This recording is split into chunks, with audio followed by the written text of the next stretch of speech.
Rashid Sandosha, DJ Bapi, Dusha 8 number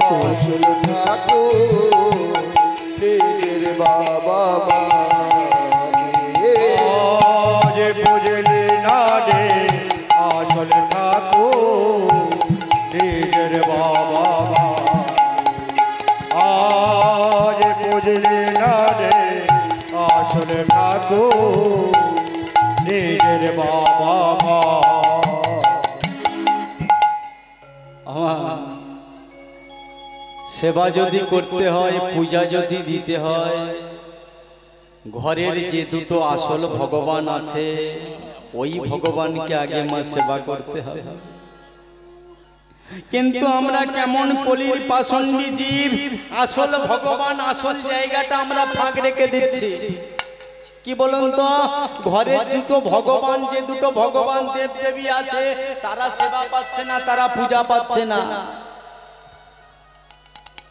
ঘরে ওই ভগবানের চোখের জল ফেলে মন্দিরে মাটির ভগবানের কাছে রাশিকৃত ক্ষীর সর ছানা মাখন নিয়ে যত পূজা দাও কোনো কৃপা হবে না ওই যে বললাম যতই যাও না মন্দির মসজিদ যতই যাও না তীর্থস্থান বাবা মাকে না বাসিলে ভালো পাবে না কেউ মন্দিরে মাটির ভগবান বাবা হলো ঘরের ছাদ মা হলো ঘরের খুঁটি যে ঘর থেকে ছাদ আর খুঁটি খসে চলে গেছে ভেঙে চলে গেছে সেই ঘরের মালিকই জানে যত সে তালার উপরে তালা বাড়াক না কেন জ্বালার তার শেষ নাই মা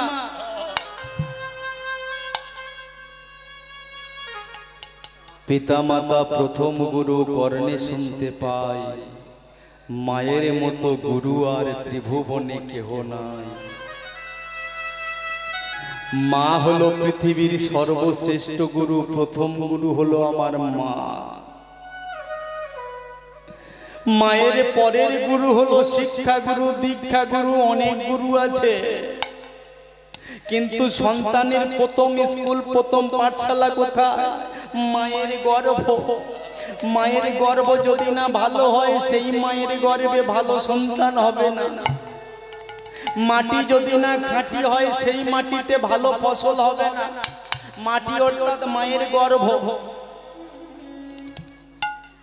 শ্রী শ্রী অনুকূল ঠাকুর বলছে এরোপ্লেন আকাশে ওড়ে কিন্তু নামে কোথায় যেখানে এয়ারপোর্ট ছাড়া এরোপ্লেন নামতে পারে না তত্ত্ব কি বলছে পৃথিবীতে কত দামি দামি পুণ্যবান মহাপুরুষের আত্মা আকাশের উপরে ঘুরে বেড়াচ্ছে উড়ে বেড়াচ্ছে শুধু ভালো এয়ারপোর্ট পাচ্ছে না মা ভালো মায়ের গর্ভ পাচ্ছে না বলে তাই তো সেই ঈশ্বরচন্দ্র বিদ্যাসাগর রাজা রামমোহন রায় কবিগুরু রবীন্দ্রনাথ ঠাকুর নজরুল ইসলাম এদের মতো মহান মহান মানবের আর জন্ম হচ্ছে না ভালো ক্ষেত্র তৈরি করতে হবে ক্ষেত্র অর্থাৎ মায়ের গর্ভ যদি না ভালো হয় সেই মায়ের গর্ভে কোনোদিন ভালো সন্তানের জন্ম হবে না ভক্তমণ্ডলী মায়েরা বাবারা একটা কথা চরণ ধরে বলবো কীর্তন তো বহু জায়গায় গাইছি এখন মিনিমাম 10টা জেলার উপরে যাচ্ছি কীর্তন করতে যেখানে যাই দুটো বৃদ্ধ বৃদ্ধা এসে বলে খোকা ছেলেটা মুখের উপর চপা করে কথা করে বিড়ি খায় সিগারেট খায় গাঁজা খায় মদ খায় বললে উল্টে আরো কথা বলে এগুলো হচ্ছে কেন খোকা বলতে পারো আচ্ছা বলুন তো ভক্তমণ্ডলী মায়েরা বাবারা ছেলে যদি বাবা মায়ের সামনে যদি চোপা করে কথা করে মুখে মুখে চপা করে যদি বিড়ি সিগারেট ধূমপান করে 10 টাকার সন্তানের না বাবা মার 10 টাকার বাবা বিচার আপনাদের কাছে কুমোর যখন মাটির হাঁড়ি তৈরি করে হাঁড়ি তৈরি করবার সময় মাটির হাঁড়িটা যদি এক জায়গায় টোপ খেয়ে থাকে বেঁকে থাকে ভেঙে থাকে 10 টাকার কুমোরের না মাটির হাঁড়ি দোষটা হলো কুমোরে কারণ উনি তৈরি করেছে তাই এই জগতে যে সন্তান পিতামাতার কথা শোনে না, পিতামাতার মুখের উপর কথা বলে, সে সন্তান কোনোদিন সন্তান নয়। দোষটা হলো সন্তানের নয়, পিতামাতা। যেমন তুমি শেখাবে তোমার সন্তান তেমন শিখবে। চাণক্য পণ্ডিত বললেন, এক পুত্র গুণবান সেই তো আনন্দিত, কোটি কোটি মূর্খ পুত্র দিয়ে জগতে কার্য না হয় কিঞ্চিত। এক চন্দ্র জগতের অন্ধকার হরে লক্ষ লক্ষ তারা এসে সেখানে কি করিতে পারে? মাগো, একটা পুত্র যদি সুপুত্র হয়, গুণবান পুত্র হয়, বেশি পুত্রের দরকার লাগে না। বৈষ্ণব সন্তান যদি আপনার ঘরে জন্মগ্রহণ করে, আপনার বংশে যদি জন্মগ্রহণ করে, সেই বৈষ্ণব সন্তান দ্বারা আপনার 14 পুরুষ যদি নরকগামী হয়ে থাকে, তাদেরকে নিয়ে স্বর্গে পাঠিয়ে দিতে পারে। কিন্তু আপনার বংশে, আপনার গর্ভে যদি একটা কুলাঙ্গার পুত্রের জন্ম হয়, কুলাঙ্গার সন্তানের জন্ম হয়, ওই কুলাঙ্গার সন্তানের দ্বারা, কুলাঙ্গার পুত্রের দ্বারা আপনার 100 পুরুষ যদি স্বর্গে থাকে, তাদের নিয়ে নরকে দিতে বেশি সময় লাগবে না। রাধে রাধে। তাই যারা এই জগতে পুত্র সন্তান হয়ে জন্মগ্রহণ করেছে, তাদের কাছে একটাই নিবেদন করব, যারা পুত্র হয়ে পিতামাতাকে সেবা ভক্তি না করতে পারে, সে কোনোদিন পুত্র নয়। কেন? এক দ্বার দিয়ে আসে পুত্র, একই দ্বার দিয়ে আসে মূত্র। এই বাবা, এক দ্বার দিয়ে আসে পুত্র, একই দ্বার দিয়ে আসে মূত্র। যে পুত্র পিতামাতার সেবা ভক্তি, স্নেহ, মায়া, মমতা, ভালোবাসা না দিতে পারে, সে কোনোদিন পুত্র সম নয়, সে হলো মূত্রের সমান। তবে 10 টাকা বাবা মায়ের। যদি বলেন কেন, ছোট্ট করে একটা কথা বলে দিই, বুঝতে পারবেন। এক বিখ্যাত জমিদার, প্রচুর টাকার মালিক মা, একটাই ছেলে। ছেলেটাকে করেছে কি, উচ্চ শিক্ষায় শিক্ষিত করব বলে জমিদার এখন করেছি, একটা ছেলেকে নিয়ে বিলেতে পাঠিয়েছে, বিলেত ফেরত ডাক্তার করে ঘরে আনবে। ছেলের পিছনে অনেক টাকা ব্যয় করেছে। আমার ছেলেটাকে উচ্চ শিক্ষায় শিক্ষিত করে ঘরে ফিরিয়ে এনেছে, ডাক্তার হয়েছে। এখন জমিদার করেছে কি, বিকাল বেলায় দাবার সিঁড়ি পোটেতে বসে আছে, তার বন্ধুর সঙ্গে গল্প করছে। এমন সময় উচ্চ শিক্ষার শিক্ষিত ছেলেটা করেছে কি, বিকাল বেলা একটা দরকারি কাগজ ঘরের মধ্যে আনতে দৌড়ে যেতে যেতে যেতে যেতে তার বাবার পায়ে পাটা লেগে গেল। ছেলেটা পিছু পানে না তাকিয়ে সোজা দরদর করে ঘরের মধ্যে প্রবেশ করলো। এখন জমিদারের যিনি বন্ধু দাবার সিঁড়ি পোটে বসেছিলেন, সে বলছে, হ্যাঁ রে বন্ধু, তুই তো জমিদার মানুষ, একটাই ছেলে, অনেক জমি বিক্রি করে ছেলেটাকে উচ্চ শিক্ষায় শিক্ষিত করে দেশে ফিরালি। তা হ্যাঁ রে, তোর ছেলে যখন ঘরের মধ্যে যাচ্ছিল, যেতে যেতে তোর পায়ে পা লেগে গেল, একটু প্রণাম করলো না, নমস্কার করলো না? ভালো করে লক্ষ্য করুন। জমিদার উত্তর দিচ্ছে, বন্ধু, আমার ছেলে হয়তো ব্যস্ত আছে, ঘরের মধ্যে গিয়েছে, আসবার সময় হয়তো আমার পায়ে প্রণাম করবে, তুই একটু অপেক্ষা কর। আমার মুখের কথা শেষ, সঙ্গে সঙ্গে শিক্ষিত ছেলেটা ঘরের মধ্যে দরকারি কাগজটা নিয়ে দৌড়ে যখন সিঁড়ি পথ দিয়ে নেমে চলে যাচ্ছে, বাবা ছেলেটাকে ডেকে বলছে, খোকা, এই খোকা শোন। কি হয়েছে বাপি, আমাকে ডাকছো? বলে, হ্যাঁ খোকা। কেন ডাকছো? খোকা, আমার এত জমি জমা বিক্রি করে, এত অর্থ ব্যয় করে তোকে উচ্চ শিক্ষায় শিক্ষিত করলাম, তোকে শিক্ষিত করে ঘরে আনলাম, তুই যাচ্ছিলি, ঘরের মধ্যে যেতে যেতে হঠাৎ আমার পায়ে পা লাগলো, বাবা তুই একবার প্রণাম করলি না, নমস্কার করলি না, সামনে আমার বন্ধু বসে আছে, আমাকে অপমানিত হতে হচ্ছে। আমার শিক্ষিত ছেলেটা কি বলছে শুনুন। শিক্ষিত ছেলেটা বলছে, বাবা,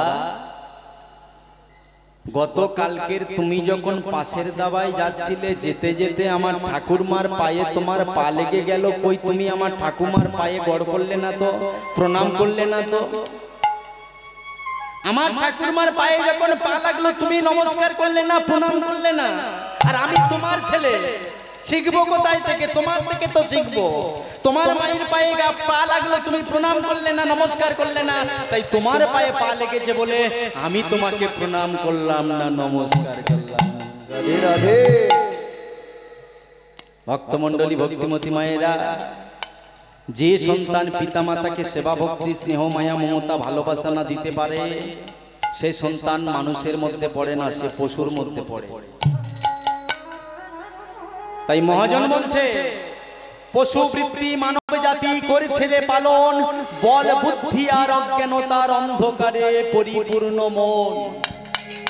পাপ পুণ্য ভালো মন্দ কোনো পশু জানে না, আমাদের মতো কিছু মানব জাতি আছে তারা জেনেও মেনে চলে না।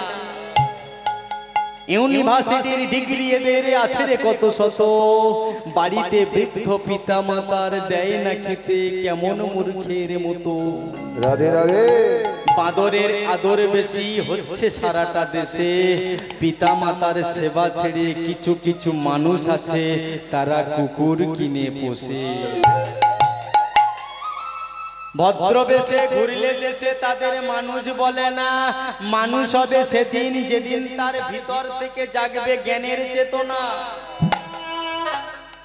অসৎ ব্যক্তির অসৎ চরিত্রতা দিনে দিনে যাচ্ছে বেড়ে বেড়ে, সৎ ব্যক্তিরা কাঙাল বেশে রাস্তায় রাস্তায় ঘোরে। অধম দীনদাস কহে ওরে মানুষ তোমরা পশুর ধর্ম ছাড়ো, মানুষ যদি হতে চাও গিয়ে মানুষের সেবা করো। মানুষের সেবা করো। আবার পিতামাতাকে সেবা ভক্তি করতে হবে, গুরু গোবিন্দকে সেবা ভক্তি করতে হবে। যিনি হরিকথা বলে তার কাছে যেতে হবে, যিনি হরিকথা বলে না তার কাছে যাওয়ার দরকার নাই, তার মুখ দেখবার দরকার নাই। যিনি হরিনাম না বলে তার কাছে যাওয়ার দরকার নাই, তার পতন দর্শন করবার দরকার নাই। তাই পদকর্তা একপাশে কলম দিয়ে বলছে, কি বলছে? যারে মুখে ভাই হরিকথা না, তারে কাছে তুমি যেও না। মুখে ভাই হরিকথা না, তারে কাছে তুমি যেও না।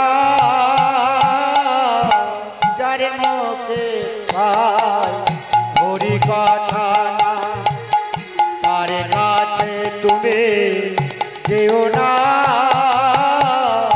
যারে মুখ দেখে হরি যাবে ভুলে, যারে মুখ দেখে হরি যাবে ভুলে। যারে মুখ দেখি হরি যাবে ভুলে, যার মুখ দেখে হরি যাবে ভুলে। তারে মুখ পানে তুমি চেয়েও না রে মন, মুখ পানে তার চেয়েও না। আজ যার মুখে ভাই হরিকথা না, তার কাছে তুমি যেও না। যার মুখে ভাই হরিকথা নাই, তার কাছে তুমি যেও না। কদিন রহিবে ভব মাঝেয়া, অবিলম্বে করো যাহা করিবার। কদিন রহিবে ভব মাঝেয়া, অবিলম্বে করো যাহা করিবার। কদিন রহিবে ভব মাঝেয়া, অবিলম্বে করো যাহা করিবার। কদিন রহিবে ভব মাঝিয়া, অবিলম্বে করো যাহা করিবার। পরেরই কথায় কি পায়া সে যায়, পরেরই কথায় কি বায়া সে যায়। পরের কথায় কি পায়া সে যায়। মিছে দাগা তুমি পেও না রে মন, মিছে দাগা তুমি পেও না। আর যার মুখে ভাই হরিকথা না, তার কাছে তুমি যেও না। যার মুখে ভাই হরি কথা নাই, তার কাছে তুমি যেও না। কে তোমারে কবে কি কথা কহিবে, সে কথা শুনিলে তোমারও কি হবে। তোমার কবে কি কথা কহিবে, সে কথা শুনিলে তোমার কি বা হবে। আমার কদিন রহিবে ভব মাঝে, আর অবিলম্বে করো তোমরা যাহা করিবা। পরের কথায় কিবা আসে যায়, মিছে দাগা তুমি পেও না। কে তোমারে কবে কি কথা কহিবে, সে কথা শুনিলে তোমারে কি হবে। তোমারে বিপদে সম্পদে রাখিবে যে অভয় পদে, সেই পদ কেন তোমরা ভাবো না। সদাই হরি কথা কও, হরি গুণ গাও, হরি নামের রসে সদাই মত্ত হও। মধুর হরি নামে গীতি গাহ নীতি নীতি, অন্য গীতি তোমরা কেউ গেও না। ভক্তমণ্ডলী ভক্তিমতী মায়েরা, সেই হরি নাম সেই হরিকে ধরতে গেলে, হরিকে পেতে গেলে কি করতে হবে? আগে আশ্রয় করতে হবে।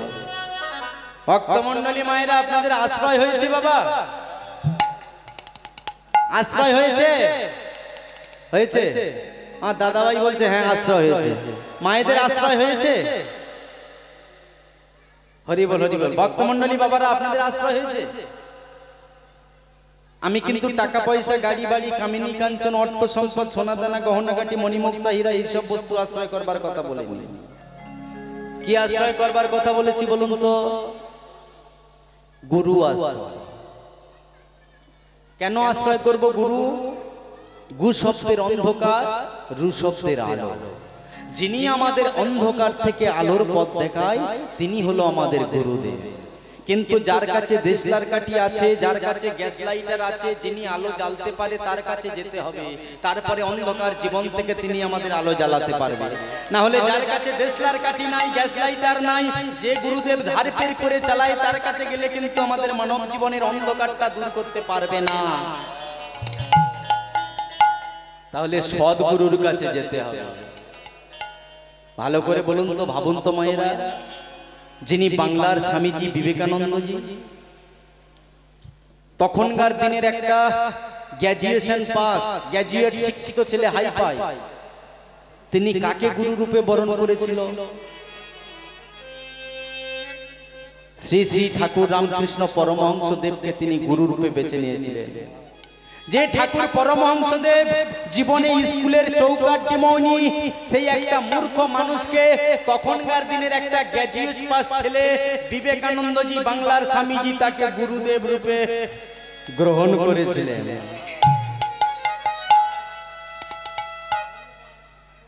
ভক্তমণ্ডলী বাবারা মায়েরা, কেন মূর্খ গুরুদেবকে বেছে নিয়েছিলেন? কাকে গুরুদেব করব? যার মধ্যে গুরুত্ব আছে তাকে গুরুদেব করতে হবে। যার মধ্যে গুরুত্ব নাই তাকে গুরুদেব করবার দরকার নাই। গুরু ব্রহ্মা, গুরু বিষ্ণু, গুরুদেব মহেশ্বর, গুরু সাক্ষাৎ পরম ব্রহ্ম, তস্मै শ্রী গুরবে নমঃ। গুরুর মধ্যে, ব্রহ্মার মধ্যে যে গুণগুলো আছে, সেই গুণগুলো গুরুর মধ্যে থাকলে তারপরে সে গুরু। বিষ্ণুর মধ্যে যে গুণগুলো আছে, সেই গুণগুলো গুরুর মধ্যে থাকলে তারপরে সে গুরু।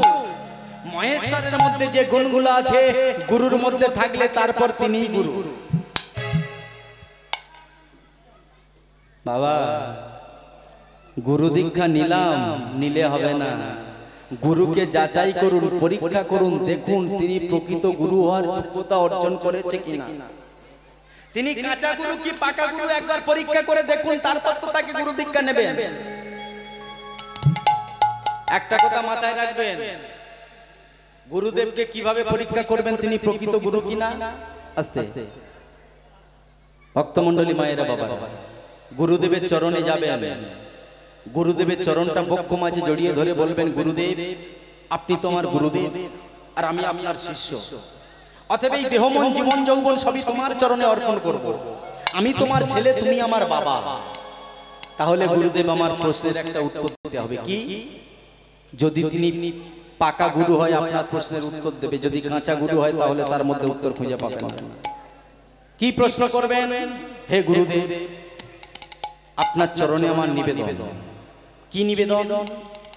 কোথায় গুরু তোমার জন্ম, কোথায় তোমার বাস, কি বস্তু পাইয়া আমি হইব তোমার দাস, কি ভাব পাইয়া আমি বান্ধা দেব মন, কোন শক্তি জেনে আমার দেহটা আমি তোমার চরণে করব সমর্পণ। হ্যাঁ, নিজ নিজ গুরুর কাছে প্রশ্ন থাকতে পারে, করতে পারেন। কি? গুরুদেব তুমি তোমার গুরুদেব, কোথায় তোমার জন্ম, কোথায় তোমার বাস, কি বস্তু পাইয়া আমি হইব তোমার দাস, কি ভাব পাইয়া আমি বান্ধা দেব মন, কোন শক্তি জেনে আমার দেহটা আমি আপনার চরণে করব সমর্পণ। রাধে। গুরুর কাছে প্রশ্নের উত্তর নিন। গুরু যদি উত্তর দিতে পারে সেই গুরুর চরণে দীক্ষা নিয়ে নিন। সেই গুরু যদি না পারে তার গুরুর কাছে নিয়ে যাক। তার গুরু যদি না পারে তার গুরুর কাছে নিয়ে যাক। বাজাই করতে হবে, পরীক্ষা করতে হবে, গুরুদেবকে যাচাই বাজাই করে দীক্ষা নিতে হবে। তাই তখনকার দিনে বাংলার স্বামীজি রামকৃষ্ণ ঠাকুর পরমহংসদেবকে গুরু দীক্ষাটা নিয়ে ঠাকুর রামকৃষ্ণ পরমহংসদেবের চরণে প্রণাম করে বললেন, গুরুদেব আপনি আমাকে আশীর্বাদ করুন, আমি যাব আমেরিকায় চিকাগো শহরে। কেন? আমার ভারতবাসীর হয়ে আমি কিছু বলতে যাব। যখন গুরুদেবের চরণে গিয়ে প্রণামটা করেছে, ঠাকুর রামকৃষ্ণ পরমহংসদেব বিবেকানন্দের মাথায় হাত দিয়ে বলে, যা শালা যা, চলে যা, যা, তোর মাথায় হাত দিয়ে আমি আশীর্বাদ করলাম, আমার করুণার হস্ত তোর মাথায় থাকলো, তুই যেখানে যাবি তুই বিশ্বজয়ী হবি। আমার পরমহংসদেব যখন বিবেকানন্দের মাথায় হাত দিয়ে আশীর্বাদ করলেন, বিবেকানন্দ চলে গেলেন আমেরিকায় চিকাগো শহরে। ওই আমেরিকায় চিকাগো শহরে গিয়ে বিবেকানন্দ ধর্মের সম্মেলন সবাই সেখানে কিছু বলবে বলে গিয়েছে একটা সাধু বৈষ্ণব মানুষ। আস্তে যখন গিয়েছে, যারা কমিটি ছিলেন তারা সঙ্গে সঙ্গে বিবেকানন্দের কাছে এসে বলছে, বিবেক বাবু আপনি ভারতবর্ষের মাটি থেকে এসেছেন, আপনি কিছু বলবেন তো? বলে, হ্যাঁ আমি বলবো। কি বলবেন? আপনি তো সাধু মানুষ, বৈষ্ণব মানুষ, গেরুয়া বসন পরিধান করে আছেন, আপনি কি জানেন, কি বলবেন? তবে শুনুন, আপনার সময়সীমা দেয়া হচ্ছে মাত্র গুনে গুনে 5 মিনিট। 5 মিনিটের মধ্যে আপনি সংক্ষেপে সেরে নেবেন। আমার স্বামীজি বিবেকানন্দ যখন চিকাগো শহরে গিয়ে ধর্ম সম্মেলন সবাই সময় পড়েছে 5 মিনিট। 5 মিনিট সময়ে যখন বিবেকানন্দ উঠেছে মঞ্চে কিছু বলবার জন্য, ভারতবাসীর জন্য ধর্ম নিয়ে কিছু আলোচনা করবে, কিন্তু আমাদের গর্ব 5 মিনিট সময়টা বিবেকানন্দের বেড়ে হয়েছিল 4 ঘন্টা। আর 4 ঘন্টা বিবেকানন্দের বক্তৃতা দেওয়ার পর তখন 5 মিনিট ধরে শুধু বক্তৃতার শেষে হাতের তালিটা পড়েছিল সেখানে আমেরিকাতে 5 মিনিট। স্বামীজি যখন মঞ্চ থেকে নেমে এসে একটা গাছের তলায় গিয়ে বসেছে, হাজার হাজার মানুষের ভিড় লেগেছে সেখানে, স্বামীজিকে দেখতে আসছে। স্বামীজিকে যখন দেখতে আসছে সবাই একে একে দেখে আর চলে যায়। বাংলার স্বামীজি মহাপুরুষ। আমার একজন যুবতী মহিলা ছিল আমেরিকাতে, সে এসে গলায় গলবস্ত্র দিয়ে হাত জোড় করে স্বামীজির সম্মুখে হাত জোড় করে বলছে, স্বামীজি একটা কথা আপনাকে বলবার ছিল। কি বলবেন? আমি এখনই এই মুহূর্তে আপনাকে বিবাহ করতে চাই। আস্তে কথা নয়। ভক্তমণ্ডলী বাবারা মায়েরা, এই কলিকালের ছেলেদের সামনে যদি কোনো ইয়ং যুবতী মেয়ে, যুবতী নারী যদি এসে বলে যে আমি আপনাকে বিবাহ করতে চাই, সে কি বলবে? কিন্তু যিনি 24 বছর বয়সে একজন পুরুষ একজন যুবক বাংলার স্বামীজি বিবেকানন্দ যখন গাছের তলায় বসে আছে, এক যুবতী রমণী যখন গিয়ে বলছে, স্বামীজি আমি আপনাকে বিয়ে করতে চাই। স্বামীজি হাত জোড় করে বলছে, মা তুমি কি দেখতে পাচ্ছ না আমি গেরুয়া বসন পরে আছি, আমি মাথায় পাগড়ি বেঁধে আছি, আমি সাধু, আমি ব্রহ্মচর্য, আমি বৈষ্ণব, তুমি আমাকে বিয়ে করতে চাও কেন? আমি মা তোমাকে বিয়ে করতে পারবো না। মেয়েটা কাঁদতে কাঁদতে চোখের জলে বুক ভাসিয়ে যখন চলে যাচ্ছে, পিছন থেকে তখন স্বামীজি মনে মনে ভাবছে, কোন নারী জাতি মনে দুঃখ দিয়ে, ব্যথা দিয়ে, বেদনা দিয়ে সাধু হওয়া যায় না, কোন নারীর মনে যন্ত্রণা দিয়ে বৈষ্ণব হওয়া যায় না। আমি ওই নারী কি বলতে চাই শুনবো। পিছন থেকে ডাক দিয়ে বলছে, মা মা ফিরে এসো, শুনে যা জননে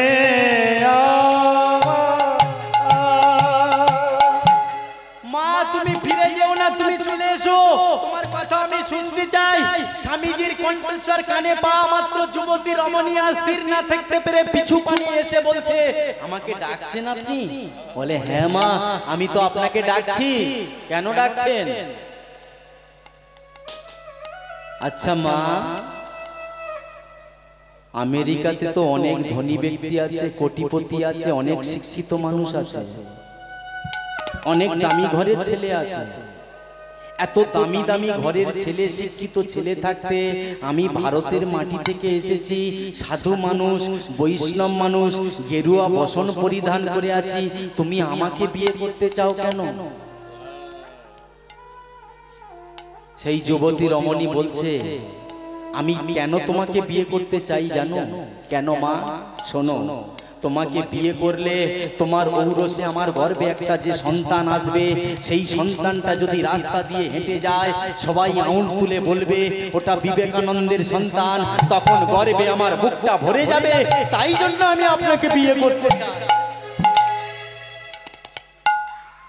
বিবেকানন্দ মাথায় একটা প্ল্যান খাটিয়েছে, মা আপনাকে তাহলে আমার মতো একটা ছেলে চাই? হ্যাঁ বেশ, শোনো মা, আমার যখন তোমার যখন আমার মতো একটা ছেলে চাই, আমারও কিন্তু তোমার মতো একটা মা চাই।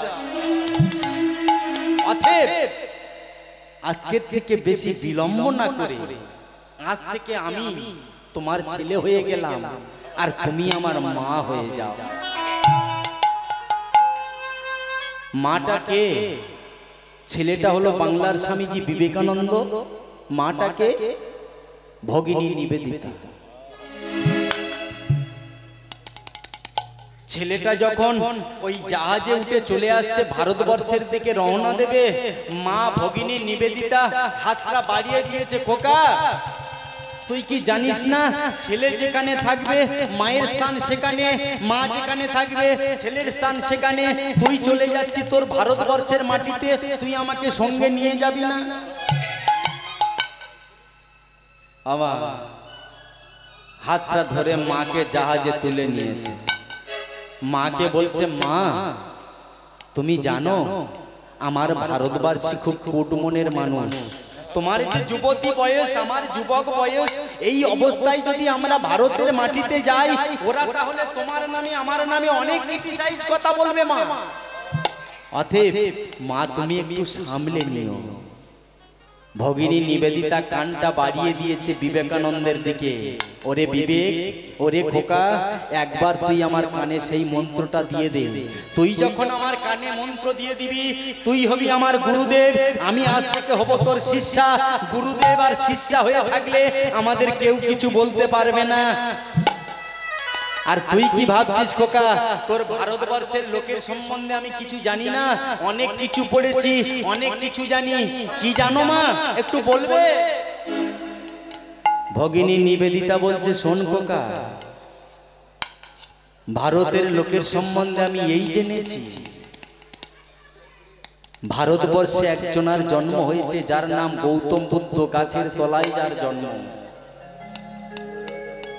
8 বছর বয়সে গুরু দীক্ষা নিয়ে যখন গুরুদেবের চরণে প্রণাম করে চলে আসছে গৌতম বুদ্ধ, তখন গুরুদেবকে বলছে, হে গুরুদেব আপনি তো আমায় দীক্ষা দিলেন, দীক্ষার দক্ষিণা আপনাকে কি দিতে হবে একবার বলুন।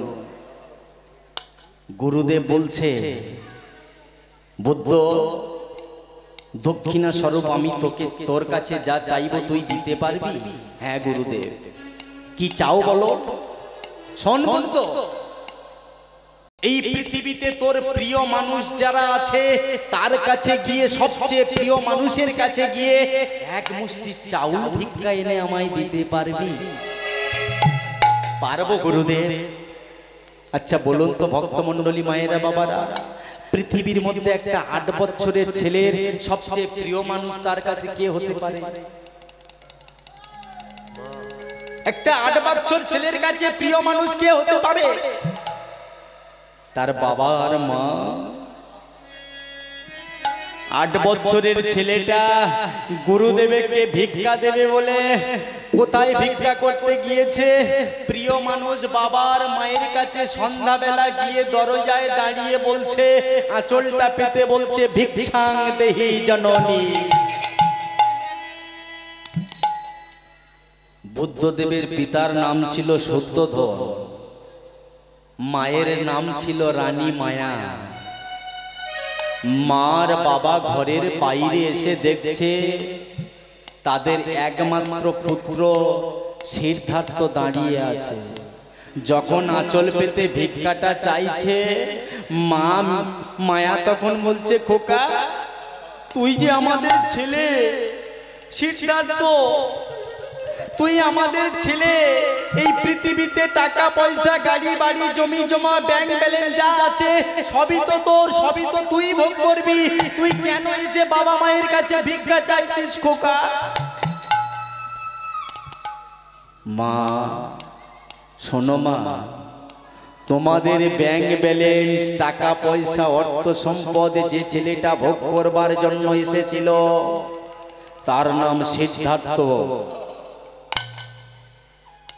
সিদ্ধার্থের মৃত্যু হয়েছে, আজ থেকে গৌতম বুদ্ধের জন্ম হয়েছে। তোমাদের সিদ্ধার্থ আর বেঁচে নেই, আজকের থেকে গৌতম বুদ্ধের জন্ম হয়েছে। বুদ্ধ সে তোমাদের ধন সম্পত্তি ভোগ করতে আসেনি মা। মাগো, একটা 8 বছরের ছেলের চৈতন্য ফিরল, কিন্তু 80 বছরের বৃদ্ধর এখনো চৈতন্য হলো না। 8 বছরের ছেলে গলায় তুলসীর মালা দিল, কণ্ঠে তুলসীর মালা পড়লো, কপালে তিলক সেবা করলো, মাথায় চৈতন্য লাগলো। 80 বছরের বৃদ্ধ কণ্ঠে তুলসীর মালা দিল না, ললাটে তিলক করলো না, মাথায় চৈতন্য লাগলো না। হরি বল, হরি বল, হরি বল। এবার যে মরলে মানুষ হব, এর কি গ্যারান্টি আছে? হ্যাঁ, 84 লক্ষ জনি ভ্রমণ করে সাদের মানব জন্ম পেয়েছো, এরপরে মানুষ হবে তার কি গ্যারান্টি আছে? কোনো গ্যারান্টি নাই। তাই বলছে, কি বলছে? এবারে মরেলে মানুষ হব,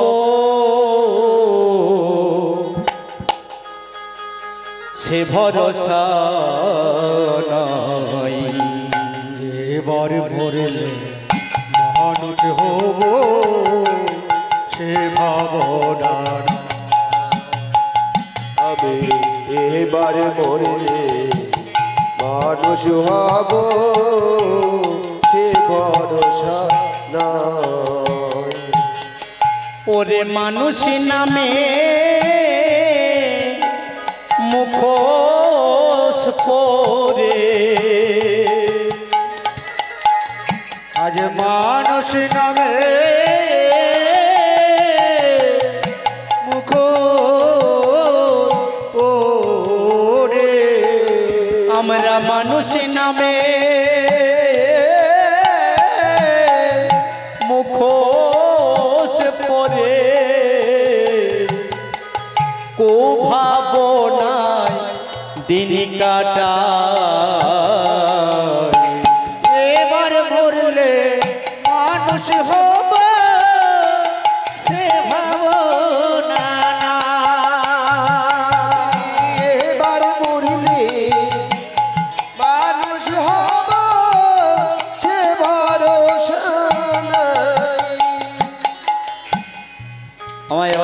মানুষ হব, গ্যারান্টি আছে। তাই পদকর্তা বলছে মনে বসে না হরি নামে, হরি হরি হরি হরি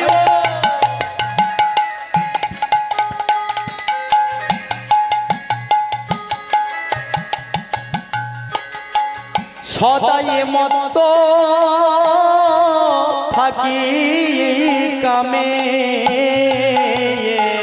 আমার মন বসে না হরি নামে।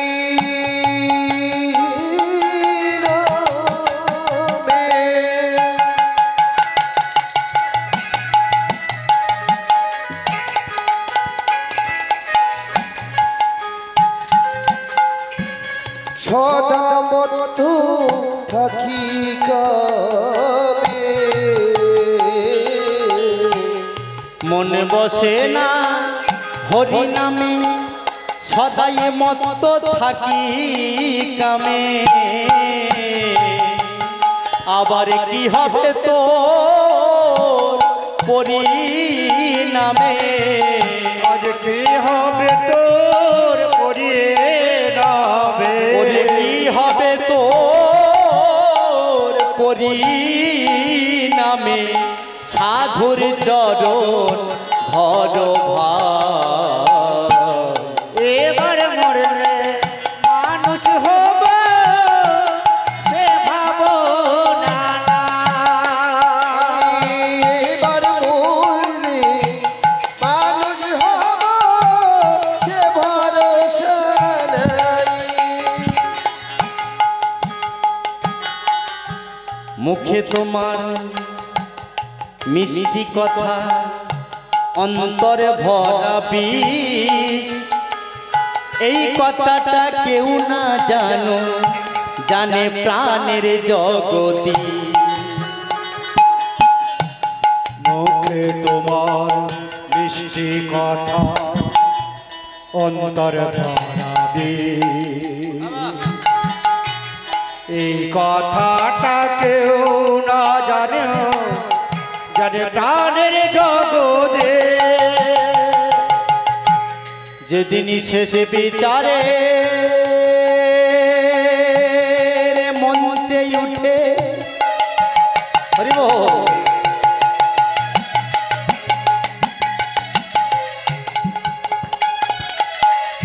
তোমার জীবনে ছবি উঠবে ফুটে, এদের বিচারে মঞ্চে উঠে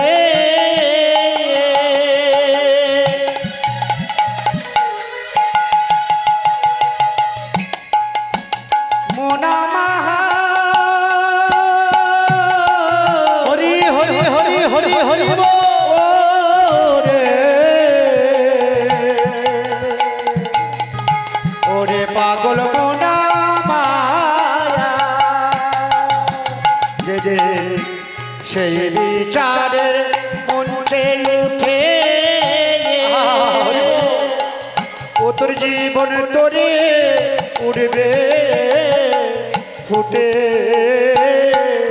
অধমে অসীমি বলে কর ফুটে, অসীম বলে কর ফুটে, অসীমি বলে কর ফুটে। অসীম বলে কর ফুটে। সাধুর চরণ ধর ভাই, এবারে মরলে মানুষ হব হরি হরি হরি হরি বল। না। এবার মরিলে মানুষ হব সে ভরসা নাই। মনরে হরি হরি হরি বল। ওরে পাগল মোনা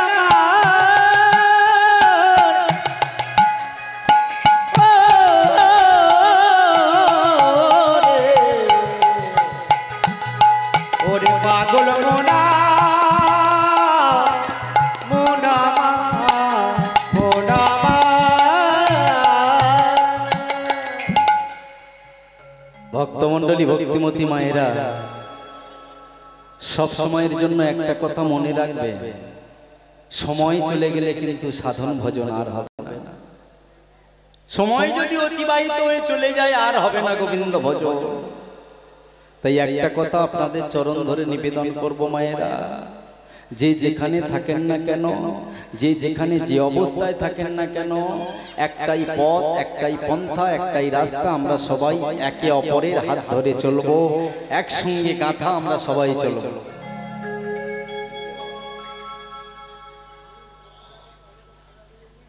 আমার কমিটির তরফ থেকে আমার বাবাজিরা নিবেদন রেখেছেন, কীর্তনের শেষে আমার কীর্তন যখন শেষ হবে 12টার সময়, আপনারা সবাই প্রত্যেক ভক্তবৃন্দের সেবার ব্যবস্থা আছে, আপনারা সেবা নেবেন, তারপরে আবার পরবর্তী কীর্তনিয়া আসবেন, আপনারা আবার কীর্তন শুনবেন। তবে কীর্তনের শেষে এখন নয়।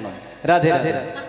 আপনারা ভক্ত মানুষ, একটা কথা বলবো মায়েরা, আস্তে বিভ্রান্ত হওয়ার কোনো দরকার নাই। এদিকে তাকান ভক্তমণ্ডলী মায়েরা, আপনারা সংসারে থাকেন, সংসারী মানুষ, বেশি কিছু করতে হবে না। ভগবানকে পাওয়ার পন্থা, কায়দা, কৌশল হয়তো আপনারা ভাবেন যে সব কীর্তনিয়ারা জেনে ফেলেছে, না না, একটু ভালো করে লক্ষ্য করে দেখবেন। যখন কলকাতায় যাবেন, বাসে উঠবেন, ট্রেনে উঠবেন, দেখবেন কিছু হোঁকার আছে বাবা। হোঁকারগুলো কি করে? ট্রেনে যখন পা দেবেন দেখবেন কিছু কিছু হোঁকার আছে, তারা কৌটোতে করে কিছুটা মলম নিয়ে চিৎকার করে মলম বিক্রি করতে থাকে আর বলতে, ও দাদা, ও দাদা, ম্যাজিক মলম লাগালেই চাঙ্গা, দাদা যা চুলকানির মলম লাগালেই চাঙ্গা। ভালো করে লক্ষ্য করবে, যিনি মলম বিক্রি করছে তার নিজের পিছনে হাত দিয়ে চুলকাচ্ছে, অথচ কৌটোর মলম নিয়ে বাইরে বলছে দাদা লাগালেই চাঙ্গা। কেন বন্ধু? তোমার কৌটো থেকে এক বিন্দু মলম নিয়ে তোমার নিজের চুলকানিটা আগে সারাতে পারো না? নিজের চুলকানি না সারিয়ে কৌটো থেকে মলম নিয়ে বলছো লাগালেই চাঙ্গা, লাগালেই চাঙ্গা। ভক্তমণ্ডলী মায়েরা, বাবারা, আমাদের মতো কীর্তনিয়াদের দুর্দশা হয়েছে, তাই আমরা হরিবাসরে আসছি, 40, 50, 60, 70, 80, 1 লক্ষ করে টাকা নিচ্ছি, আর হরিবাসরে এসে বলছি ভক্তমণ্ডলী মায়েরা, ভক্তিমতী মায়েরা, বাবারা, আপনারা এই করুন, ওই করুন, এখানে জল ঢালুন, ওখানে প্রণাম করুন, এই করলে ভগবান পাওয়া যাবে, ওই করলে ভগবান পাওয়া যাবে। আপনারা ভক্ত মানুষ, মন সাদা সরল আপনাদের, আপনারা হয়তো মনে মনে ভাবছেন যে ভগবানকে পাওয়ার কায়দা কৌশল সব মনে হয় কীর্তনিয়ারা জেনে ফেলেছে। ভুল ধারণা। কীর্তনটা এখন বর্তমান জগতে বিরাট বড় মাপের একটা ব্যবসায় পরিণত হয়েছে। এই কীর্তনটার সে কীর্তন নেই মায়েরা। সব সময়ের জন্য মনে রাখবেন, চৈতন্য চরিতামৃতের কলম কি বলছে? কোটি জনম শুনিলে হরিনাম সংকীর্তন, তথাপিও নাহি মিলে ব্রজের ব্রজেন্দ্র নন্দন। আপনারা শুধু আজকের সারা দিন কেন, সারা রাত কেন, 2 দিন 3 দিন কেন, কোটি জনম শুনিলে হরিনাম সংকীর্তন, তথাপিও নাহি মেলে ব্রজের ব্রজেন্দ্র নন্দন।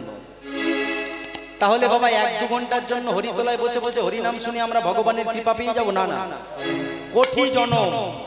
কেন বললেন যে 1 কোটি জনম শুনে ভগবানের কৃপা পাওয়া যাবে না? বলছে কেন জানো? এই হরিনাম নয় রে ভাই, আর একটা হরিনাম আছে। তবে এই হরিনাম শুনলে পরে, গাইলে পরে, এই হরিনাম নিয়ে যাবে তোমার সেই হরিনামের কাছে। এখন যে বর্তমান জগতে যেটা হরিনাম হচ্ছে, এটা হরিনাম হচ্ছে না বাবা। কেন?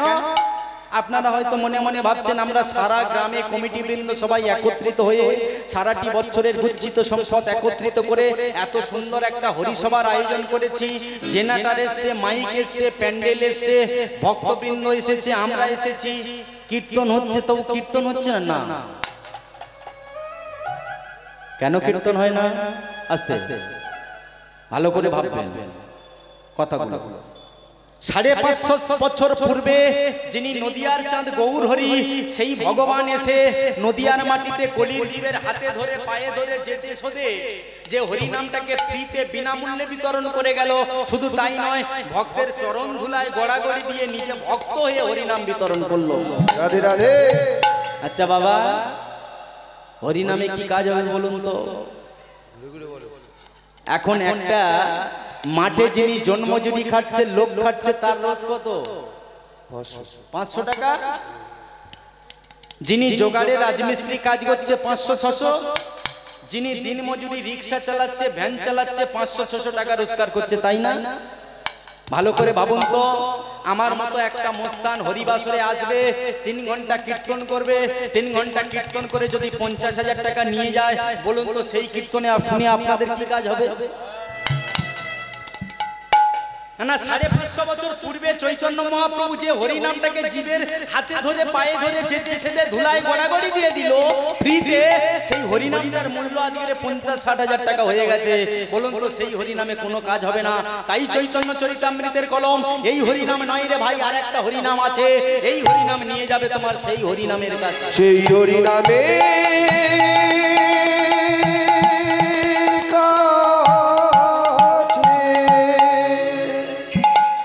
ভক্তমণ্ডলী মায়েরা, সব সময়ের জন্য মনে রাখবেন, আপনারা যে সংসারে বাস করছেন, সংসার হলো একটা মধুর চা। মধুর চাকে মৌমাছি সারাটি বছরের গুচ্ছিত সম্পদ ফুলে ফুলে কাটার মধ্যে ক্ষত বিক্ষত হয়ে মধু সঞ্চয় করে সুন্দর করে একটা মধুর চা তৈরি করে মা। কিন্তু মৌমাছির ভাগ্যে মধু খাওয়া হয় না। আমাদের মতো কিছু দুষ্ট মানুষ আছে, আগুন দিয়ে ধোঁয়া দিয়ে জ্বালিয়ে মৌমাছিগুলোকে পুড়িয়ে মেরে ফেলে তাদের মধুগুলো আমরা সঞ্চয় করে এনে মনের আনন্দে খাই, মৌমাছির কথাটা আমরা ভুলে যাই। তত্ত্ব কি বলছে? আমি আপনারা সবাই পৃথিবীতে আমরা মৌমাছির মতো,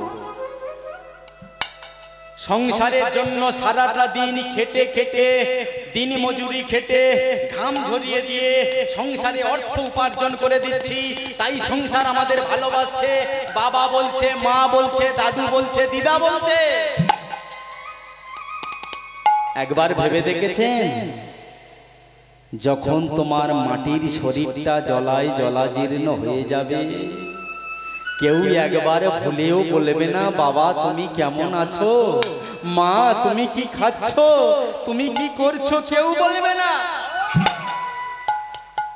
অতএব আপনাদের চরণ ধরে আমি নিবেদন করব, আপনারা শাশ্বত হিন্দু সনাতন ধর্মের মানুষ, এমন কিছু পৃথিবীতে করে যান, পৃথিবীতে আপনি থাকেন আর না থাকেন, আপনার নাম যেন জগতের জিত করে।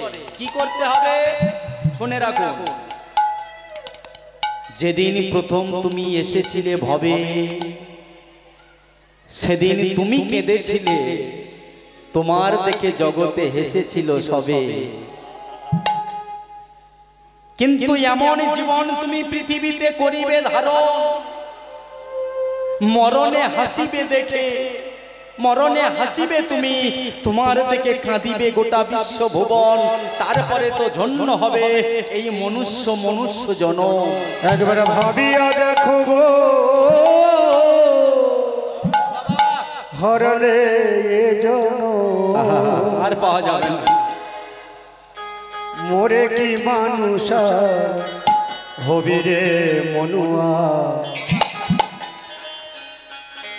কি ভাবিছ বসে তোরি যাবে খসে, হরি কথা কবে কই।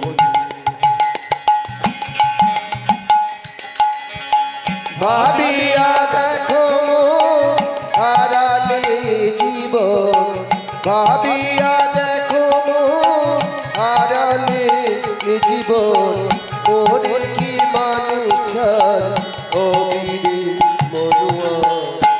ভাবিছ বসে তোরি যাবে খসে, হরি কথা কবে কইবি রে।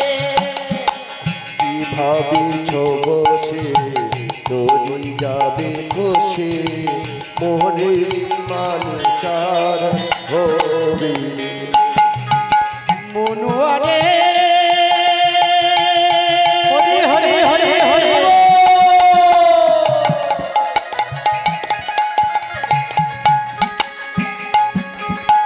মনুয়া।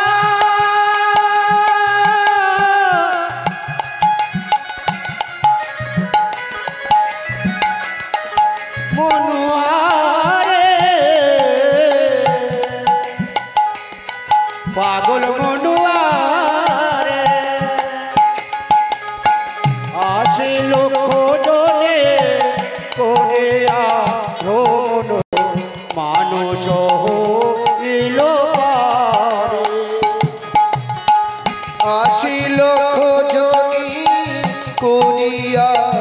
মন মরিলে মানুষ আর হইলি রে। ও তোর সোনার টিয়া পাখি দিয়ে যাবে পাখি, সোনার টিয়া পাখি দিয়ে যাবে পাখি, আজ সোনার টিয়া পাখি দিয়ে যাবে পাখি, ধরিতে পারবে না তারে ওরে মন। কি ভাবিছ বসে হরি হরি হরি হরি কথা কবে কইলি রে। কি ভাবিছ বসে হরি যাবে হরি কথা কবে বলবি রে। একবার ভাবিয়া দেখো হারালে জানো মনুয়ারে,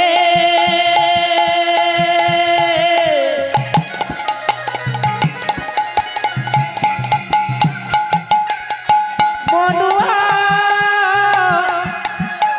ওরে পাগল মনুয়া, মনুয়া মনুয়া মনুয়া রে।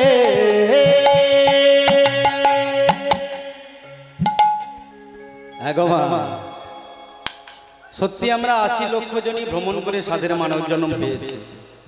আপনাদের চরণ ধরে বলবো, এই পৃথিবীতে মানব যখন জন্ম পেয়েছি, যখন এসেছেন, যখন যেতেই কিন্তু হবে আমাদের সেই সংসারে, সেই আপন ঘরে ফিরতে হবে।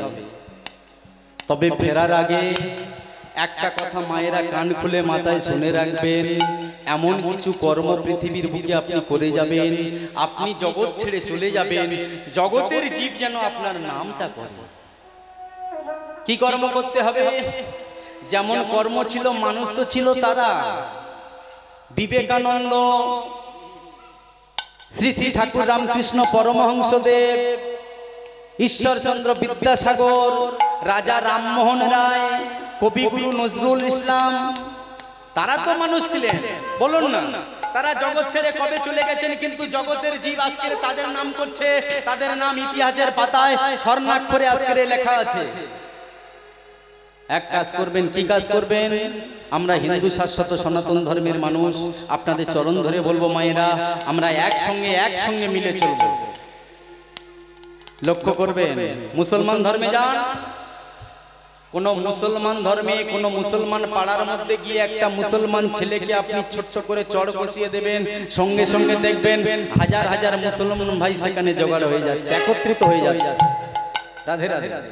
কিন্তু দুঃখের বিষয়, আমাদের হিন্দু ভাইদের মধ্যে একজন যদি আগামী বছর দোল পূর্ণিমার দিন আসতে, গানে থেকে আসছি, এক ভাই দেখি না বাইক অ্যাক্সিডেন্ট করে রাস্তাতে পড়ে আছে, আমি গাড়িটা দাঁড় করিয়ে বলি ওকে বাঁচাতে হবে, ও জল জল করছে, রক্তে রক্তাক্ত ভেসে যাচ্ছে রাস্তা, রাত 2:30টার সময়, কেউ নেই রাস্তায়।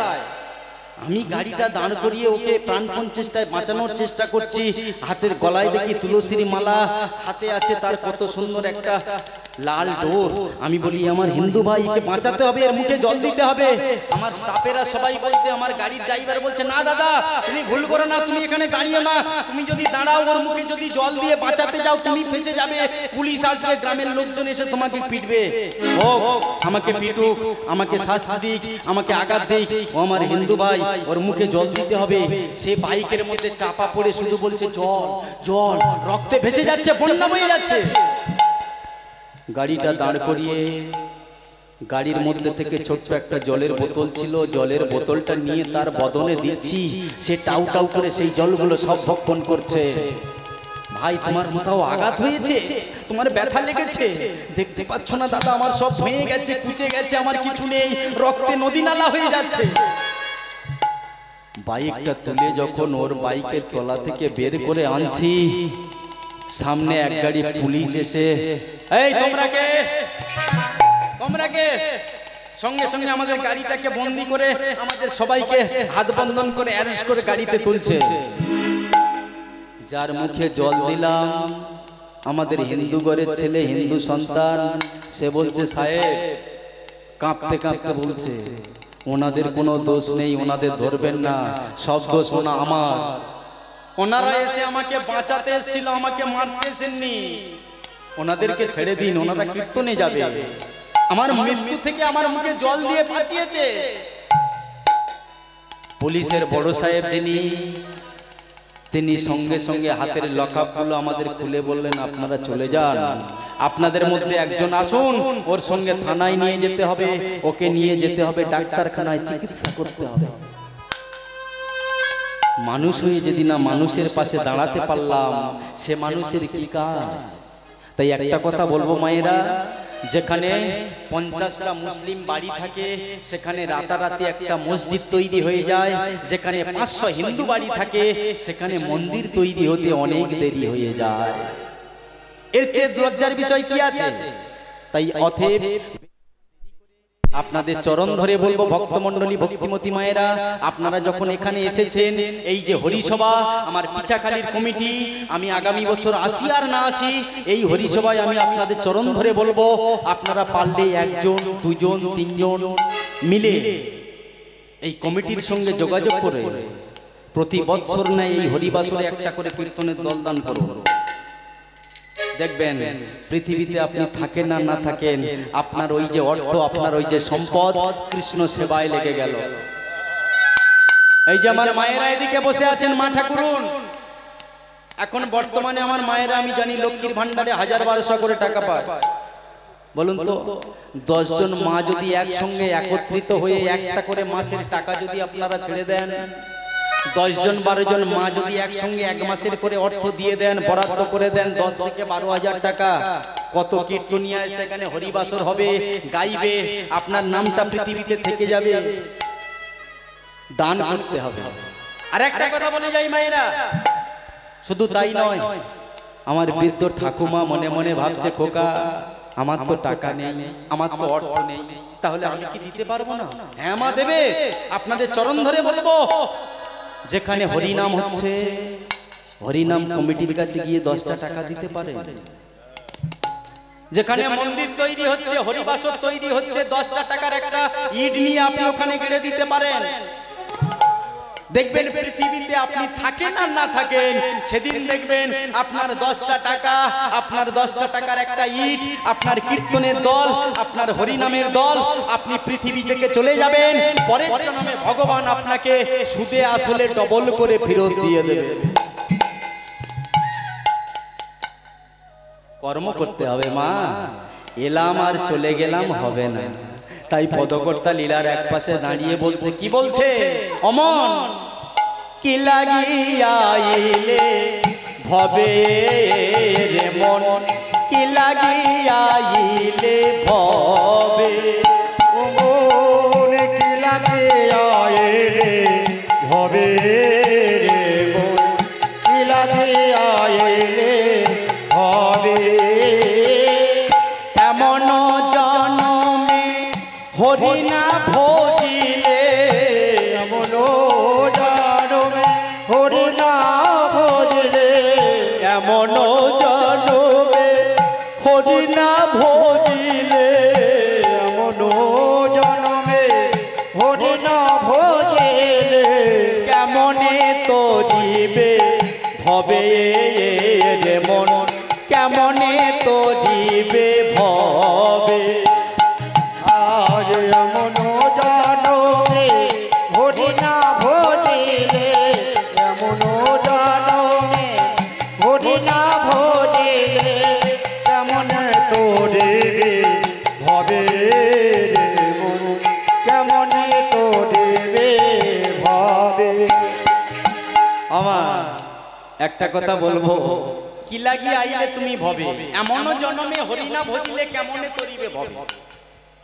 তবে একটা কথা বলতে খুব ভালো লাগে, আস্তে, আমার যে মা যে বাবার কৃপায় আমি আজকে আপনাদের মতো সাধুগুরু বৈষ্ণবের চরণ দর্শন পেয়েছি, সেই মায়ের কথা বলতে আমার বড় ভালো লাগে। খুব পাগল। আপনাদের গ্রামেরই পাশেই গ্রামেই বাড়ি, মা সন্ধ্যারানী, আর আমার বাবাজি বাবু বসে আছে, চলে যাচ্ছেন। ওনাদের কৃপায়, ওনাদের করুণায় আজকে আপনাদের মতো সাধুগুরু ব্রাহ্মণ বৈষ্ণব চরণে এনেছে, ঠাঁই পেয়েছি। শুধু তাই নয়, উনি একজন মহান মানুষ। এই যে গেল 2 বছর আগামী ওই যে পাশের একটা হরিসভা আছে তেঁতুলবেড়িয়াতে, ওখানে ওনারাও 2 বছর আমাকে দিয়েছে, দান করেছে। এবছর বললেন খোকা আমার বাড়িতে গিয়েছে মা, গিয়ে বলছে বাবা 25 তারিখ সকালবেলা তোমাকে গাইতে হবে। কোথায় না পিচাকালী হরিসভা। আমি বললাম মা আমাকে তো গান রয়েছে বিকাল 4টে থেকে 8টা। বলে বাবা তুই সকালবেলার বাসরটা গা। 26 তারিখ। হ্যাঁ আজকে 26 তারিখ না? হ্যাঁ ভুল হয়ে গেছে, রাধে রাধে, আজকে 26 তারিখ। আজকের আবার বিকাল 4টে থেকে গান রয়েছে আমাদের তালদি আদারমণিতে, চলে যাব। যাই হোক, তা মায়ের কৃপায় মায়ের করুণায় আজকে এসেছি আপনাদের মতো সাধুগুরু বৈষ্ণব চরণে। আপনারা সবাই মিলে কৃপা করবেন, করুণা করবেন আমার মাকে, যেন উনি প্রতিবন্ধী মানুষ ভগবানের কৃপায় চলতে পারে, হাঁটতে পারে, ঘুরতে পারে, কথা বলতে পারে, ভালোভাবে চলতে পারে।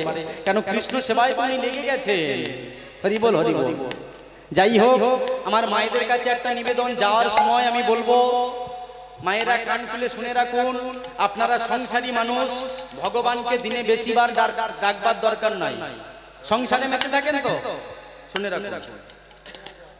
শেষের সময় বলে যায় ভগবানকে সারা দিনে বেশিবার ডাকবার দরকার নাই, গুনে গুনে 3 বার ভগবানকে ডাকবেন। কি বলবেন শুনে রাখুন। প্রভাতকালে ঘুম থেকে উঠে বিছানায় বসে বসে বলবেন। কি বলবেন? সবাই মিলে হাত জোড় হয়ে বাবু করে বসুন, মাথায় ঘোমটা দিয়ে হাত জোড় করে মায়েরা বাবু হয়ে বসুন, ভক্তি করে ভগবানকে ডাকবেন। কি বলবেন শুনে রাখুন, সবাই মিলে বলুন। প্রভাতকালে বিছানায় বসে বসে বলতে হবে। কি বলছেন? ওম ওম জয় শ্রী বিষ্ণু, জয় শ্রী বিষ্ণু, ওম ওম জয় শ্রী বিষ্ণু, জয় শ্রী বিষ্ণু, ওম ওম জয় শ্রী বিষ্ণু, জয় শ্রী বিষ্ণু। ব্যাস, প্রভাতকালে ভগবানকে ডাকা হয়ে গেল। সারাদিন সংসারের কাজ করছেন, দুপুরবেলা একবার ভগবানকে ডাকবেন। কখন কিভাবে শুনে রাখুন। স্নান করলেন, স্নান করে উঠে আসবার সময় একটা ঘট কিংবা একটা ঘটি বা গ্লাস নেবেন, নিয়ে 1 ঘটি বা ঘট বা গ্লাসে করে জল নেবেন, নিয়ে বাড়িতে প্রত্যেকের বাড়িতে তুলসী মন্দির আছে, তুলসী গাছ আছে, বৃন্দা দেবী ভক্তিমতী মা আছে, মায়ের চরণে একটু করে তুলসী গাছে জল দান করবেন। বেশ, তারপরে কি করবেন শুনে রাখুন। বাড়িতে শ্রীমদ্ ভাগবত গীতা আছে, পারলে একটু গীতা গ্রন্থটা পাঠ করবেন। আমার অনেক মায়েরা বলে যে বাবা আমরা তো মূর্খ মানুষ, গীতা পাঠ করতে পারি না, পড়তে পারি না, তাহলে কি আমরা কি করব? শুনে রাখুন, গীতা নাই বা পাঠ করতে পারলে গীতার 18টা নাম বদনে বললে গীতার কৃপা হবে। সবাই মিলে আমার সঙ্গে বলুন। কি বলবেন? গীতার 18টা নাম সবাই মিলে বলুন। গঙ্গা, গীতা, সাবিত্রী, সীতা, সত্য, প্রতিব্রতা, ব্রহ্মবলী, ব্রহ্মবিদ্যা, ত্রিসন্ধ্যা, মুক্তিগেহিনী, অর্ধমাত্রা, চিদানন্দা, ভবগ্নি, ভ্রান্তিনাশিনী, বেদত্রয়ী, পরানন্দা, তথার্থ জ্ঞানমঞ্জরি। হরি বল হরি বল। আমার পারলে প্রতিদিন গীতার 18টা নাম অন্তত একবার করে বলুন। যারা গীতার নাম না বলতে পারেন কিছু করতে হবে না, একবার বদনে শুধু 3 বার বলবেন ভক্তি ভরে জয় গীতা, জয় গীতা, জয় গীতা। গীতা হলো ত্যাগের ধর্ম। গীতা গীতা গীতা গীতা গীতা গীতা গীতা গীতা গী। হিন্দু সনাতন ধর্ম হলো ত্যাগের ধর্ম। যাই হোক, এইবারে একবার ভগবানকে ডাকবেন। কিভাবে শুনে রাখুন। দুপুর বেলা যখন অন্যের থালায় সেবার থালায় বসছেন তখন ভগবানকে ডাকবেন। কি বলবেন? বলুন জয় জনার্দন, জয় জনার্দন, জয় জনার্দন, জয় জনার্দন। 2 বার ভগবানকে ডাকা হলো। আর একবার ডাকবেন কখন? রাত্রে বেলা ঘুমানোর সময় বালিশে মাথাটা রাখবেন। মাথাটা রাখবার পূর্বে ভগবানের নাম স্মরণ করবেন। কি বলবেন শুনে নিন। বলুন জয় পদ্মনা, জয় পদ্মনা, জয় পদ্মনা, জয় পদ্মনা, জয় পদ্মনা, জয় পদ্মনা। প্র্যাকটিস করুন, ভগবানের কৃপা অনায়াসেই হবে। বেশি দিন করতে হবে না, 3 মাস 4 মাস করে যান, অনায়াসেই গোবিন্দ কৃপা হবে। আমার মুখের কথা নয়, মনুসংহিতা গ্রন্থের কথা আপনাদের সম্মুখে তুলে ধরলাম। এইবারে বলে দিই মায়েরা শুনে নিন। প্রভাতকালে যখন আপনারা 3 বার প্রণাম করলেন, ভগবানকে ডাকলেন, সকালবেলা আমার মায়েরা প্রথম ঘুম থেকে উঠে একটা জায়গায় প্রণাম করতে ভুলবেন না। মায়েরা কোথায় বলুন তো? কোথায় বলে শুনে নিন। নিজ নিজ স্বামী দেবতার চরণে ঘুম থেকে উঠে প্রভাতকালে আমার মায়েরা প্রণাম একটা করে করো মা। আচ্ছা, আমার কোন কোন মা জননীরা আমার বাবাদের চরণে প্রভাতকালে হোক সারা দিনে হোক একবার করে প্রণাম করেন? একটু দুটি বাহু তুলে দেখাবেন। একটা, দুটো, তিনটে, চারটে, পাঁচটা, ছটা, সাতটা, আটটা। বেশ, শুনে নিন মা। আচ্ছা, আমার বাবা ঠাকুরদের কাছে নিবেদন, আচ্ছা বলুন তো আমার মায়েরা কি সত্যি আপনাদের চরণে প্রণাম করে? যদি প্রণাম করে থাকেন একবার হাত তুলে দেখাবেন। আমার বাবা ঠাকুর হাত তুলেছে, ওনার চরণে আমার মা প্রণাম করে, তাহলে বাকি আর প্রণাম হয় না। শুনে নিন, এই হরিবাসরে দাঁড়িয়ে, মঞ্চে দাঁড়িয়ে আজকের যাওয়ার সময় আমি আমার বাবাদের চরণ ধরে বলবো, এমন টিপস আজকের হরিবাসরে দিয়ে যাব, যে মা জীবনে আমার বাবাদের চরণে প্রণাম করেনি সেই মা প্রত্যেক দিন নীতি নৈমিত্য আমার বাবাদের চরণে প্রণাম করবে। বলবো মা? বলে দাও।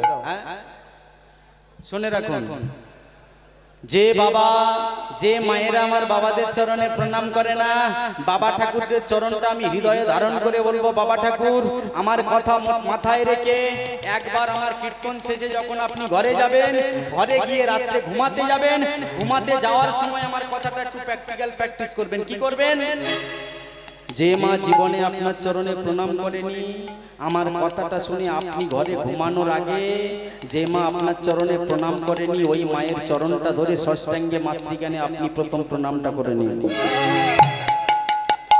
দেখবেন যে মা জীবনে প্রণাম করে না সেই মা প্রণাম করবে।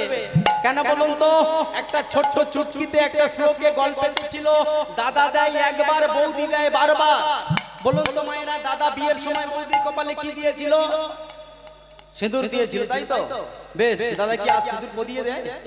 দেয় না।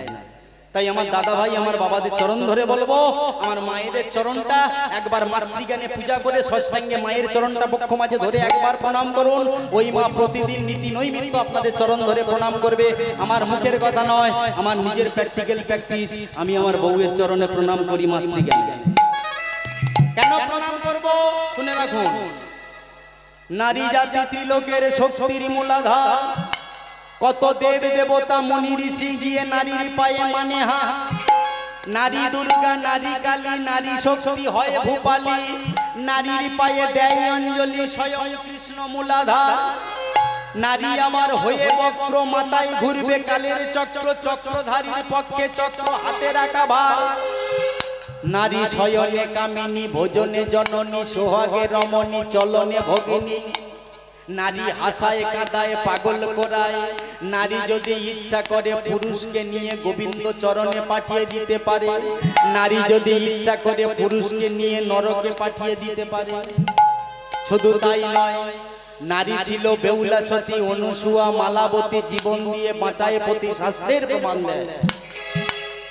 বাংলার বুকে এমন কোন পুরুষের পক্ষে সম্ভব হয়েছিল যে তার ঘরের স্ত্রী যখন মারা গিয়েছিল, কোন পুরুষ তার ঘরের সতী রমণীকে বাঁচিয়ে আনতে পেরেছে? বাবা পারেনি।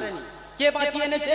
বাংলা সতী নারী আমার মায়েরা তার ঘরের পতি যখন মারা গিয়েছিল, মরা পতিকে বাঁচিয়ে রেখে এনেছে। কোথায় প্রমাণ? শাস্ত্রের প্রমাণ। চলে যান, যখন লক্ষিন্দরের সর্পদংশন হয়েছিল, সর্পদংশনে যখন লক্ষিন্দরের মৃত্যু হলো, বেহুলা সতী আমার 6 মাস 6 দিন ধরে গাঙ্গুরার জলে ভেসে ভেসে গলার মান্দাচে করে নিজের মরা পতিকে নিয়ে দেবতা সবাই গিয়ে দেবতাদের মন জয় করে নিজের মরা পতিকে ফিরিয়ে এনেছিলেন।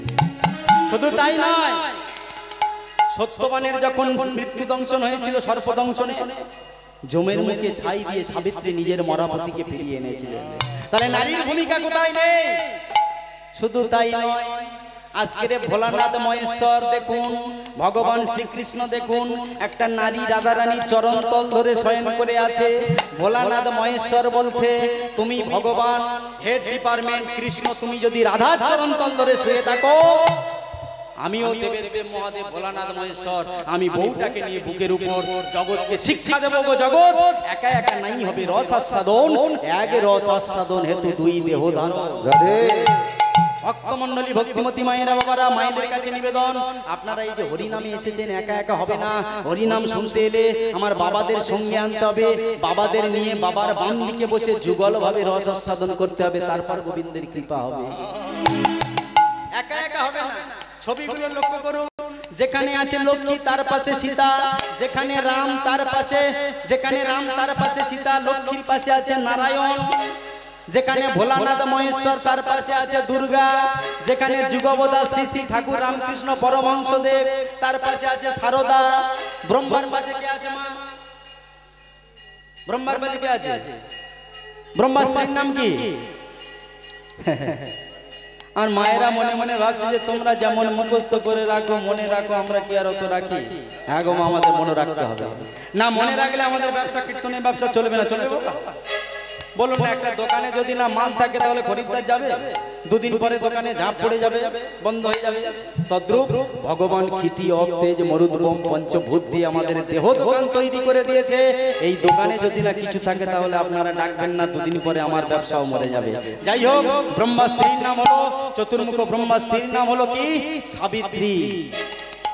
বিল্বমঙ্গলের পাশে আছে চিন্তামণি, জয়দেবের পাশে আছে পদ্মাবতী, যেখানে আমার ভগবান কৃষ্ণ আছে নিজের না হলে অন্যজনের স্ত্রী, আয়ান ঘোষের স্ত্রী রাধাকে নিয়ে নিজের বাম দিকে রেখে জগৎকে শিক্ষা দিচ্ছে। গো জগৎ, একা একা নাই হবে রস আস্বাদন, এক রস আস্বাদন হেতু দুই দেহ ধারণ। চলুন দেবতারা কেমন ভাবে রস আস্বাদন করছে আমরা একটু দেখে নেব। কিভাবে রস আস্বাদন করছে? লক্ষ্মীর পাশে নারায়ণ দেখো, সীতার পাশে রাম, হরের পাশে গৌরী দেখো, রাধার পাশে শ্যাম। লক্ষ্মীর পাশে নারায়ণ দেখো, সীতার পাশে হরি হরি হরি ও। হরের পাশে গৌরী দেখো, রাধার পাশে লক্ষ্মীর পাশে নারায়ণ দেখো, সীতার পাশে রাম, হরের পাশে গৌরী দেখো, রাধার পাশে শ্যাম।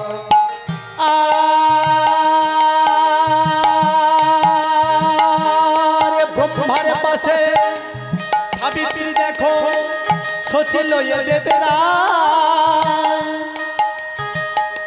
যুগলে না করলে ভজন করে যায় দেবা, যুগলে না করলে ভজন করে যায় দেবা, আর যুগলে না করলে ভজন করে যায় যে আর লক্ষ্মীর পাশে নারায়ণ দেখো, সীতার পাশে রাম, হরের পাশে গৌরী দেখো, রাধার পাশে শ্যাম। শক্তি লয়ে সাধন করল শ্রী অদ্বৈত প্রভু, শ্রী গৌরাঙ্গ নিত্যানন্দ বাদে যায় কি কভু। শ্রী গৌরাঙ্গ নিত্যানন্দ বাদে যায় বলি গো। আর শ্রী গৌরাঙ্গ নিত্যানন্দ বাজায় পেলেন কবু। আর লক্ষ্মীর পাশে নারায়ণ দেখো, সীতার পাশে রাম, হরের পাশে গৌরী দেখো, রাধার পাশে শ্যাম।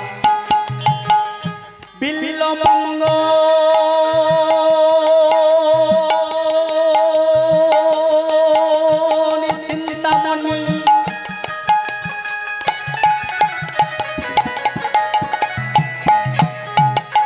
বিল্বমঙ্গল চিন্তামণি, এরা প্রেমের শিরোমণি।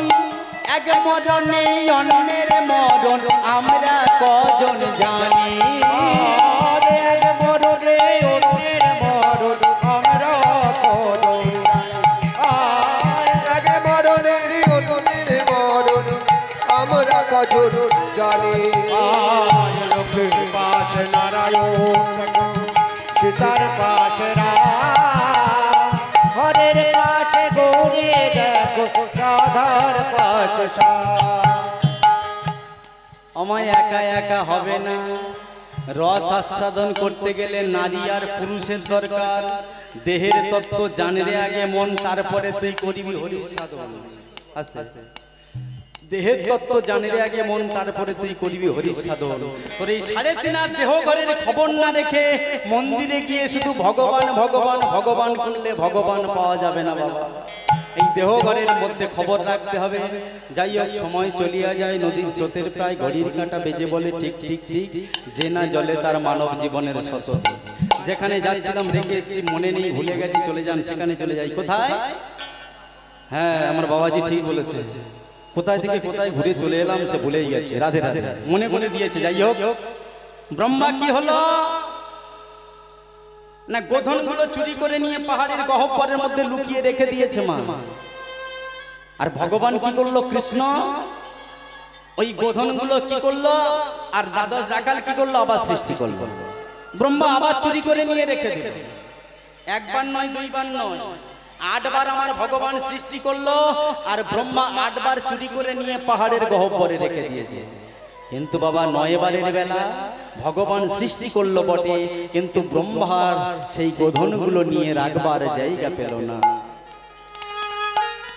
এদিকে দেখতে দেখতে ভগবান শ্রীকৃষ্ণ ওই নবলক্ষ ধেনু সখাগণদের নিয়ে চলে এলেন, আর ব্রহ্মাকে বললেন, শোনো ব্রহ্মা, তুমি আমার ধেনু চুরি করে যে অপরাধ করেছো, সেই অপরাধের সাজা তোমায় নিতে হবে। ব্রহ্মা সন্ধ্যাবেলা দেখতে দেখতে মৌন বদনে চোখের জলে বুক ভাসতে ভাসতে ব্রহ্মলোকের দ্বারেতে গিয়ে যখন দাঁড়িয়েছে, দাঁড়ি সঙ্গে সঙ্গে এসে বলছেন, আপনি কে? যিনি ব্রহ্মলোকের দাঁড়ি, তিনি এসে ব্রহ্মাকে বলছে, আপনি কে? কেমন কেমন পরীক্ষা দেখুন। ব্রহ্মা বলছে, কেন? আমি তো ব্রহ্মলোকের ব্রহ্মা, আমি তো সৃষ্টিকর্তা ব্রহ্মা, আমি চতুর্মুখ ব্রহ্মা, তুমি তো আমার দাঁড়ি হয়ে আমাকে চিনতে পারছো না। দাঁড়ি বলছে, আপনি ব্রহ্মা? আরে আপনি যদি ব্রহ্মা হবেন, তাহলে আমাদের ব্রহ্মা যে ব্রহ্মলোক আলো করে বসে আছে, অথচ তুমি এসে বলছো আপনি ব্রহ্মা। আমার ব্রহ্মা তো জানে আমি একাই ব্রহ্মা, কিন্তু আরেকজন ব্রহ্মা এলো কোথা থেকে? আমার গোবিন্দের ইচ্ছায়, আমার ভগবানের ইচ্ছায় যে ব্রহ্মা এসেছে, সেই ব্রহ্মা দ্বারে এসে বলে দিল, আমি ওনাকে চিনি না। বুক ভেসে গেল ব্রহ্মা। আমি মিছেই গিয়েছিলাম বৃন্দাবনের মাটিতে ভগবানকে পরীক্ষা নিতে। ওই বৃন্দাবনের মাটিতে ভগবানকে পরীক্ষা নিতে গিয়ে ভগবানের নবলক্ষ ধেনু আমি চুরি করে নিয়েছি, ভগবানের দ্বাদশ রাখাল চুরি করে নিয়েছি। ভগবানের কাছে আমায় ক্ষমা চাইতে হবে, আমি বড় অপরাধ করেছি। সৃষ্টিকর্তা ব্রহ্মা ছুটতে ছুটতে বৃন্দাবনের মাটিতে গিয়ে আছাড় খেয়ে পড়ে বলে উঠলো, হে কৃষ্ণ,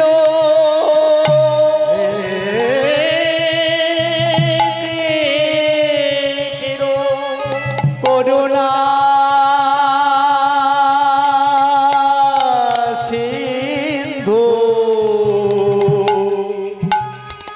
দীন বন্ধু জগৎপতে,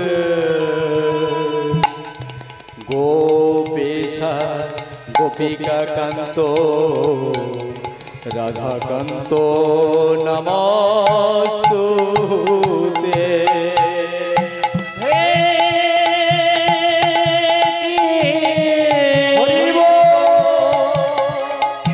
করুণা সিন্ধু দীনবন্ধু জগৎপতে, গোপেশা গোপিকা রাধাকান্ত নমস্তুতে। দয়াময়, দয়াময়, একবার কৃপা করে করুণা করে বৃন্দাবনের মাটিতে তুমি এসে দেখা দাও প্রভু। তুমি এসে আমায় দেখা দিয়েছিলে, কিন্তু প্রভু অহংকারে মত্ত হয়ে আমি তোমায় চিনতে পারিনি, তোমাকে বুঝতে পারিনি। আমি তোমায় নবলক্ষ ধেনু অরণ করেছি। ব্রহ্মা যখন বৃন্দাবনের মাটিতে পড়ে কাঁদছে, অন্তর্যামী ভগবান ব্রহ্মার সম্মুখে এসে বলছে, ব্রহ্মা, ব্রহ্মা তুমি কাঁদছো, তোমার চোখে জল, তুমি না সৃষ্টিকর্তা ব্রহ্মা, তুমি ব্রহ্মলোকের ব্রহ্মা, তুমি চতুর্মুখ ব্রহ্মা হয়ে তুমি কাঁদছো কেন? প্রভু আমি সৃষ্টিকর্তা ব্রহ্মা বটে, কিন্তু অহংকারে মত্ত হয়ে তোমার নবলক্ষ ধেনু বৎস চুরি করেছি, তোমার সখাগণ চুরি করেছি। প্রভু একবার কৃপা করে করুণা করে তুমি আমায় ক্ষমা করে দাও দয়া। শোনো ব্রহ্মা, তুমি আমার ধেনু বৎস চুরি করে যে কাজ করেছো আমি তোমায় ক্ষমা করব না, তোমাকে অভিসম্পাত করব। কি অভিশাপ দেবে প্রভু? শোনো ব্রহ্মা, তুমি আমার ধেনু বৎস চুরি করে যে অপরাধ করেছো সেই অপরাধের ফলে আমি বৃন্দাবনের মাটিতে দাঁড়িয়ে তোমাকে আমি এই মুহূর্তে অভিসম্পাত করলাম। তোমায় যবনের ঘরে জন্ম হবে, জন্ম হবে, তোমায় যবনের ঘরে জন্ম হবে,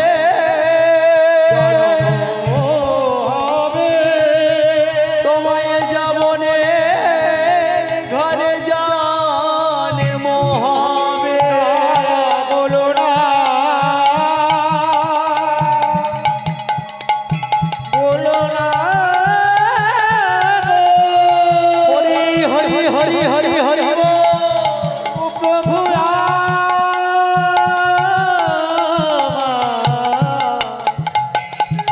বলো না